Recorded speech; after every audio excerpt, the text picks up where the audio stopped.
Hello welcome back to yummy Malabar. ഇന്ന് നമ്മളൊരു അടിപൊളി പുഡിങ്ങിൻ്റെ റെസിപ്പി ആയിട്ടാണ് വന്നിട്ടുള്ളത്. വായിലിട്ടാൽ അലിഞ്ഞിറങ്ങുന്ന അടിപൊളി ടേസ്റ്റുള്ളൊരു പുഡിങ്. ഇത് ചെയ്തെടുക്കാനായിട്ട് നമ്മൾ ചൈന ഗ്രാസോ ജലാറ്റിനോ ഒന്നും തന്നെ യൂസ് ചെയ്തിട്ടില്ല, മൈദ യൂസ് ചെയ്തിട്ടാണ് നമ്മളിത് ചെയ്തെടുത്തിട്ടുള്ളത്. അപ്പോൾ നമുക്ക് എങ്ങനെയാണ് ടേസ്റ്റി ആയിട്ടുള്ള ഈ ഒരു പുഡിങ് ചെയ്തെടുക്കാമെന്ന് നോക്കാം. അപ്പോൾ നമ്മുടെ ഈ ഒരു പുഡിങ് ചെയ്തെടുക്കാനായിട്ട് ഞാൻ ഒരു സോസ് പാനിലേക്ക് ബട്ടർ ചേർത്ത് കൊടുക്കുന്നുണ്ട്. ഏകദേശം ഒരു 3 ടേബിൾ സ്പൂൺ അളവിൽ ബട്ടർ നമുക്കിതിലേക്ക് ചേർത്ത് കൊടുക്കണം.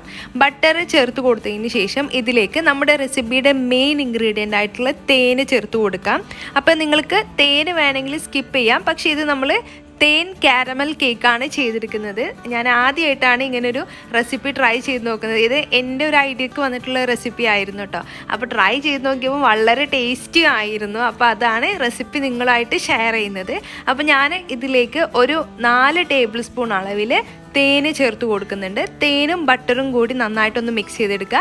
എന്നിട്ട് ലോ ഫ്ലെയിമിലാണ് കേട്ടോ വെക്കേണ്ടത്. നമ്മൾ മീഡിയം ഫ്ലെയിമിൽ വെച്ച് കഴിഞ്ഞാൽ ഇത് ബട്ടറാണ്, പെട്ടെന്ന് കരിഞ്ഞു പോകും. അപ്പോൾ ബട്ടറിന് പകരം നെയ്യും യൂസ് ചെയ്യാം, പക്ഷേ ഒന്നും കൂടി നല്ലത് ബട്ടറായിരിക്കും. കൂടുതൽ ഞാൻ പ്രിഫർ ചെയ്യുക ബട്ടറായിരിക്കും. അപ്പോൾ ഈ ഒരു ബട്ടറും നെയ്യും കൂടിയിട്ട് മിക്സ് ചെയ്തിട്ട് ഒരു 5 മിനിറ്റോളം ലോ ഫ്ലെയിമിലൊന്ന് മിക്സ് ചെയ്തുകൊണ്ടിരിക്കുക.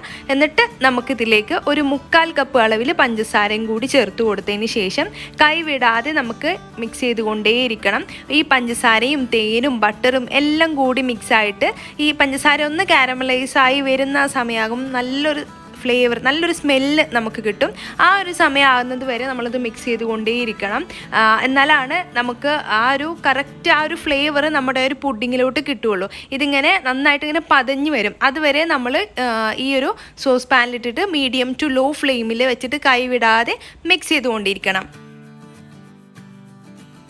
അപ്പോൾ കണ്ടില്ലേ, പഞ്ചസാരയെല്ലാം മെൽറ്റായി വരാനായിട്ട് തുടങ്ങിയിട്ടുണ്ട്. ഇതേപോലെ നന്നായിട്ട് ഇങ്ങനെ പതഞ്ഞ് വരും. അപ്പോഴാണ് നമുക്ക് നല്ലൊരു സ്മെല്ലൊക്കെ വരിക കേട്ടോ. ഈ ഒരു ടൈമിൽ ആ ഒരു ടൈം എത്തിയാൽ നമുക്കിതിലേക്ക് പാല് ചേർത്ത് കൊടുക്കാം. അപ്പോൾ ഞാനിതിലേക്ക് 1 ലിറ്റർ പാല് ചേർക്കുന്നുണ്ട്.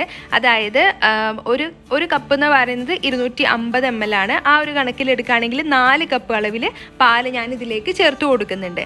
അപ്പോൾ നിങ്ങൾക്ക് ഇത്രയും അളവ് വേണ്ടെങ്കിൽ നിങ്ങളിതിൻ്റെ പകുതി, ഞാൻ എടുത്തതിൻ്റെ എല്ലാം ഒന്ന് പകുതിയാക്കിയിട്ട് എടുത്താൽ മതി. ഇപ്പോൾ 2 കപ്പിലൊക്കെ നിങ്ങൾക്ക് 2 കപ്പ് പാല് വെച്ചിട്ട് നിങ്ങൾ ഈ ഒരു പുഡിങ് ചെയ്തെടുക്കുകയാണെങ്കിൽ ബട്ടറും തേനും എല്ലാം പകുതിയാക്കി എടുക്കുക. പിന്നെ ഈ ഒരു റെസിപ്പിയിൽ തേനിൻ്റെ അളവ് എന്ന് പറയുന്നത് നിങ്ങൾക്ക് എത്രയാണോ തേനിൻ്റെ ഒരു ഫ്ലേവർ നമ്മുടെ ഈ ഒരു പുഡിങ്ങിൽ വേണ്ടിയത് അതിനനുസരിച്ചിട്ട് ചേർത്ത് കൊടുക്കുക. ഞാൻ 4 ടേബിൾ സ്പൂൺ ആണ് ചേർത്ത് കൊടുത്തിട്ടുള്ളത്. നിങ്ങൾക്ക് വേണമെങ്കിൽ ഇപ്പോൾ 100 ഗ്രാമിൻ്റെ ബോട്ടിലൊക്കെ നമുക്ക് മേടിക്കാനായിട്ട് കിട്ടും. അത് വേണമെങ്കിൽ അത് മുഴുവനായിട്ട് ചേർത്ത് കൊടുക്കാം. അതൊക്കെ നിങ്ങളുടെ ഇഷ്ടം പോലെ ചേർത്ത് കൊടുക്കാം. പിന്നെ ഞാൻ പറഞ്ഞ പോലെ തേന് സ്കിപ്പ് ചെയ്യണമെങ്കിൽ സ്കിപ്പ് ചെയ്യാം. നമുക്കത് ക്രീമി ആയിട്ടുള്ളൊരു പുഡിംഗ് ആയിട്ട് തന്നെ കിട്ടും. പക്ഷേ ഈ ഒരു ഫ്ലേവറിൽ നിങ്ങൾ പുഡിങ് മസ്റ്റായിട്ട് ട്രൈ ചെയ്ത് നോക്കണം. അപ്പോൾ അതുകൊണ്ട് തേന് കടയിൽ പോയി മേടിച്ചിട്ട് ഈ ഒരു റെസിപ്പി ഉറപ്പായിട്ടും നിങ്ങൾ ട്രൈ ചെയ്ത് നോക്കണം. അപ്പം നമ്മൾ പാല് ചേർത്ത് കൊടുത്തു കഴിഞ്ഞാൽ ഇതേപോലെ നമ്മൾ ചേർത്തിട്ടുള്ള പഞ്ചസാരയും ബട്ടറും തേനെല്ലാം ഇതേപോലെ കട്ട പിടിച്ച് കിടക്കും. പക്ഷേ അത് പേടിക്കാനൊന്നുമില്ല. ഈ പാല് ഒന്ന് നന്നായിട്ട് ചൂടായി കഴിഞ്ഞാൽ അതങ്ങ് മെൽറ്റായിട്ട് ഈ ഒരു പാലിലങ്ങ് യോജിച്ചോളും. അത് ടെൻഷനൊന്നും ആവേണ്ട ആവശ്യമില്ല. നമ്മൾ സാധാരണ കാരമൽ സോസ് ചെയ്തെടുക്കുമ്പോൾ അതേപോലെ തന്നെയാണ്. അപ്പോൾ ഇത് ഞാൻ ഹൈ ഫ്ലെയിമിൽ ആക്കിയിട്ടുണ്ട്. ഇനി ആ സമയം കൊണ്ട് നമുക്കിതിലേക്ക് വേണ്ടിയിട്ടുള്ള ഒരു മൈദൻ്റെ ഒരു കൂട്ട് ചെയ്തെടുക്കണം. അപ്പോൾ അതിനായിട്ട് ഒരു ബൗളിലോട്ട് ഞാൻ 5 ടേബിൾ സ്പൂൺ അളവിൽ, ടേബിൾ സ്പൂൺ ആണ്, ടീസ്പൂൺ അല്ല, 5 ടേബിൾ സ്പൂൺ അളവിൽ മൈദ ചേർത്ത് കൊടുത്തിട്ടുണ്ട്. അതിലേക്ക് ഈ ഒരു മൈദ മിക്സ് ആവാൻ പാകത്തിനുള്ള പാലും കൂടി ചേർത്തിട്ട് നന്നായിട്ടൊന്ന് മിക്സ് ചെയ്തിട്ട് കട്ടകളില്ലാത്ത രീതിയിൽ നമുക്കങ്ങ് യോജിപ്പിച്ചെടുക്കാം. ഇതിന് പകരം നിങ്ങൾക്ക് കോൺഫ്ലോർ എടുത്താലും മതിയാവും. അപ്പോൾ ഞാൻ ആദ്യം 5 ടേബിൾ സ്പൂണ് കലക്കി മാറ്റി വെച്ചിട്ടുണ്ട്. കലക്കി മാറ്റി വെച്ചതിന് ശേഷം നമുക്ക് പാലിൻ്റെ മിക്സിലോട്ട് ഇത് ചേർത്ത് കൊടുക്കാം.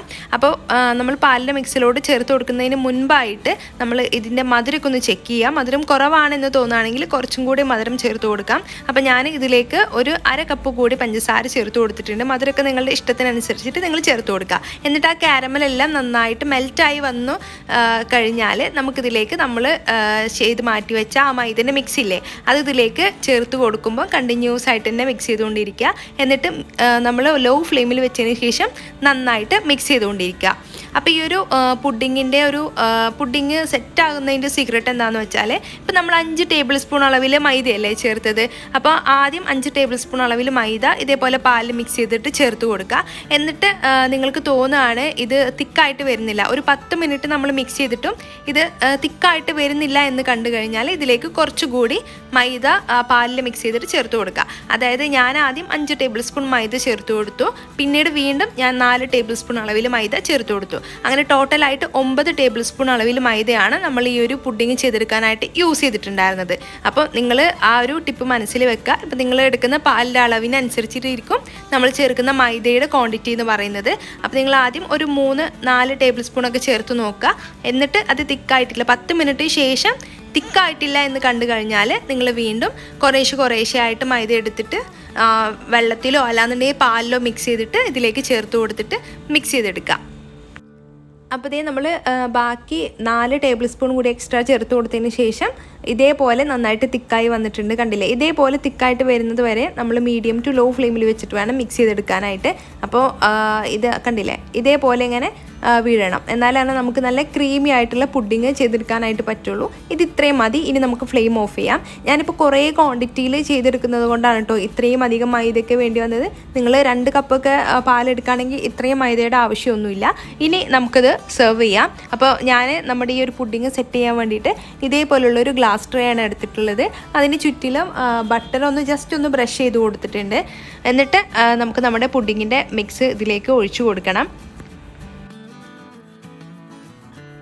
അപ്പോൾ ഇത് നമുക്കിവിടെ സെറ്റാവാൻ വേണ്ടി മാറ്റി വെക്കാം. ഇനി നമുക്ക് ഇതിൻ്റെ മുകളിലായിട്ടൊരു കാരമൽ സോസ് ചെയ്തെടുക്കണം. അപ്പോൾ അതിനായിട്ട് ഒരു പാനിലേക്ക് 10 ടേബിൾ സ്പൂൺ അളവിൽ പഞ്ചസാര ചേർത്ത് കൊടുക്കാം. അപ്പോൾ നമ്മുടെ പഞ്ചസാര പാനിലേക്ക് ഇട്ട് കൊടുത്തതിന് ശേഷം ഇനി നമുക്ക് ഇതൊന്ന് കാരമലാകാൻ വേണ്ടി വെയിറ്റ് ചെയ്യാം. വെള്ളമൊന്നും ഒഴിക്കുന്നില്ല, മീഡിയം ടു ലോ ഫ്ലെയിമിൽ വെച്ചിട്ട് നമുക്ക് ഇതൊന്ന് ഉരുക്കിയെടുക്കാം. അപ്പോഴത്തെ പഞ്ചസാരയെല്ലാം നന്നായിട്ട് ഉരുകി വന്നിട്ടുണ്ട്. ഈ ഒരു സ്റ്റേജ് എത്തിയാൽ നമുക്കിതിലേക്ക് 1 കപ്പ് അളവിൽ വെള്ളം ചേർത്ത് കൊടുക്കണം. അപ്പോൾ വെള്ളം ചേർത്ത് കൊടുക്കുമ്പോൾ ശ്രദ്ധിക്കുക, പെട്ടെന്ന് നന്നായിട്ട് ഇങ്ങനെ പൊട്ടിത്തെറിക്കും. അപ്പോൾ കുറേശ്ശെ ആയിട്ട് ചേർത്ത് കൊടുക്കുക. എന്നിട്ട് ഈ പഞ്ചസാര ഒന്ന് മെൽറ്റ് ആകുന്നത് വരെ വെയിറ്റ് ചെയ്യുക. അതിന് ശേഷം ഇതിലേക്ക് നമുക്ക് 1.5 ടേബിൾ സ്പൂൺ അളവിൽ കോൺഫ്ലവർ ഒരല്പം വെള്ളത്തിൽ മിക്സ് ചെയ്തിട്ട് ഈ ഒരു കാരമൽ മിക്സിലോട്ട് നമുക്ക് ചേർത്ത് കൊടുത്തതിന് ശേഷം ഇതൊന്ന് നമ്മൾ പാൽ ചെയ്തെടുത്ത പോലെ തന്നെ തിക്കായിട്ട് വരുന്നത് വരെ നമുക്കൊന്ന് മിക്സ് ചെയ്തെടുക്കാം.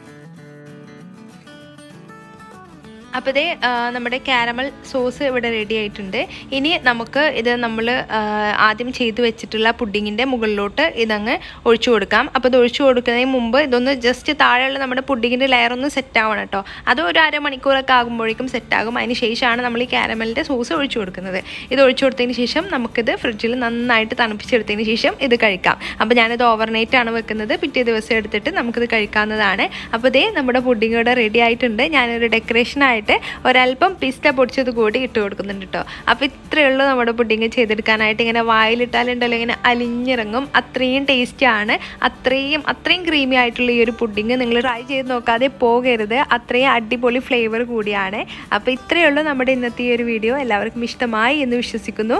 വീഡിയോ ഇഷ്ടമായി കഴിഞ്ഞാൽ എല്ലാവരും ഒന്ന് ലൈക്ക് ചെയ്യുക, ഷെയർ ചെയ്യുക. പിന്നെ നമ്മുടെ ചാനൽ ഇതുവരെയും സബ്സ്ക്രൈബ് ചെയ്തേ കാണുന്നവരുണ്ടെങ്കിൽ ഒന്ന് സബ്സ്ക്രൈബും ചെയ്തേക്കണേ. താങ്ക്